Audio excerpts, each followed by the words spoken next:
ফাউণ্ডেশ্যনৰ প্ৰথম প্ৰতিষ্ঠা দিৱস আৰু দুগদুগী গোটেই বিশ্বতে জনাজাত আৰু দুগদুগীও 12টা বসন্ত পাৰ হ'ল আৰু সেই উদ্দেশ্য ৰাখি আমি বিভিন্ন ধৰণৰ কাৰ্যসূচী আমি ৰাখিছিলোঁ আৰু বিশেষভাৱে আমাৰ ৰহা সমষ্টিলৈ গৌৰৱ কঢ়িয়াই অনা ৭৫%তকৈ অধিক লাভ কৰা যিসকল মেট্ৰিক আৰু হাই ছেকেণ্ডেৰী লাভ কৰিছিল তেখেতসকলক আমি অভিনন্দন অনুষ্ঠান ৰাখিছিলোঁ আৰু লগতে ৰহা নগাঁও বিশিষ্ট যিসকল ব্যক্তি আছে যিসকলে অসমৰ সমাজ ব্যৱস্থালৈ বিশেষভাৱে অৰিহণা আগবঢ়াইছিলে তেখেতসকলকো আমি বিশেষভাৱে সম্বৰ্ধনা জনাইছোঁ।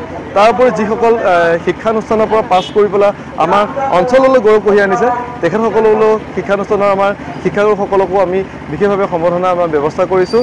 আচলতে এটা ব্যাপক এটা অনুষ্ঠান সম্বৰ্ধনা ৩৬গৰাকী তাৰোপৰি বিভিন্ন ধৰণৰ লোক উপৱিষ্ট আছিলে সকলোকে আমি সম্বৰ্ধনাৰ ব্যৱস্থা কৰিছোঁ। দুখনকৈ কিতাপ মোৰ মুক্তি লাভ কৰিছে। এখন হৈছে আকাশ চুবলৈ মন, সেইখন উন্মোচন কৰিছিলে আপোনালোক সকলোৱে চিৰপৰিচিত RTI আমাৰ চিফ কমিশ্যনাৰ আৰু বিশেষকৈ অসম চৰকাৰ অসম আৰক্ষীৰ প্ৰধান আমাৰ অৱসৰপ্ৰাপ্ত ভাস্কৰজ্যোতি মহন্তদেৱ তেখেত উপস্থিত আছিলে। তেখেতে আকাশ চুবলৈ মনখন উন্মোচন কৰিছিলে আৰু অসমীয়া গহনা গাঁথৰিৰ ৩য় সংস্কৰণ আৰু সেইখন উন্মোচন কৰিছিলে বিশিষ্ট চিন্তাবিদ প্ৰদ্যুন্ন গোস্বামীদেৱে। আচলতে এটা ব্যাপক এটা আয়োজন আৰু ৰাইজৰ বিপুল সঁহাৰি দেখি মই নিজে অভিভূত হৈছোঁ।